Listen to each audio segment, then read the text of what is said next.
partager la nécessité de faire des économies quoi qu'il arrive. Merci. Christine Arrigui. Oui, merci Monsieur le Président. Messieurs les ministres, alors Monsieur le maire, vous avez dit rien n'est possible sans des finances publiques bien tenues. Or, Monsieur le ministre, ce n'est pas la question des finances bien tenues ou pas bien tenues, c'est que vous n'avez pas dépensé trop, vous n'avez pas dépensé pas assez, mais vous avez dépensé mal.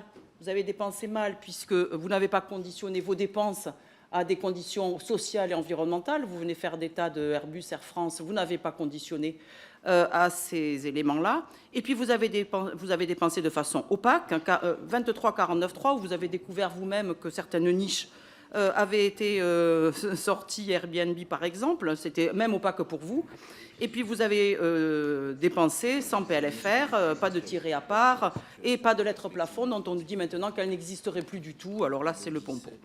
Alors de façon opaque, vous avez dépensé donc en nous disant qu'il fallait mettre en réserve encore davantage. Et donc comme nous n'avons pas les tirés à part et comme nous n'avons pas les lettres plafond, je vous pose la question de quels ont été les critères qui vous ont permis d'augmenter votre réserve résultant du mouvement pour la recherche, pour la solidarité, pour un plan de financement de fraude fiscale qui était une des grandes orientations de Gabriel Attal, pour la recherche spatiale, moins 100 millions d'euros, pour l'enseignement scolaire, Merci. pour la police nationale, pour la protection judiciaire de la jeunesse, mais malgré tout, sur les crédits des administrations placées auprès du Premier ministre, là, une réserve qui était de 1 290 000 qui a été ramenée à zéro. Merci. Est-ce que vous pourriez nous donner les éléments qui vous ont permis d'arbitrer ainsi? Merci.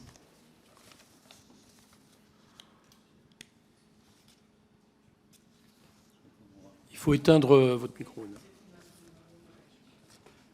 Non, pardon, mais sur les aides, ce que vous dites est faux.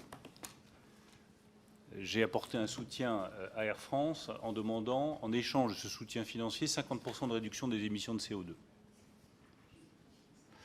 C'est faux sur Airbus. J'ai fixé des conditions de soutien aux PME qui ont été respectées.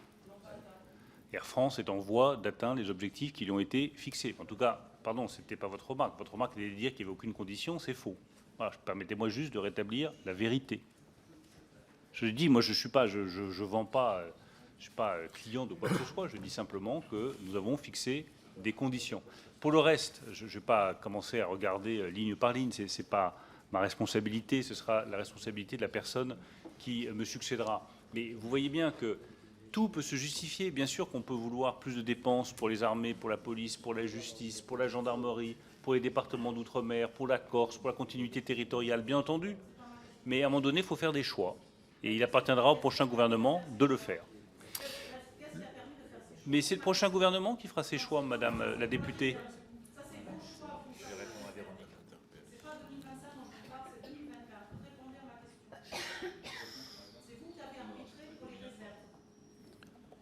Je vais répondre, avec l'autorisation du président Coquerel, à la question de la vice-présidente Véronique Louwagie, qui nous avait posé cette question tout à l'heure. Sur les réserves aussi. Mais c'est précisément là-dessus qu'elle posait sa question, sur la manière dont on avait appliqué les 16,5, enfin les 10 milliards de réserves supplémentaires, qui portent la réserve à 16,5 milliards d'euros. Donc ça, c'est une analyse ministère par ministère. On regarde la nature des dépenses.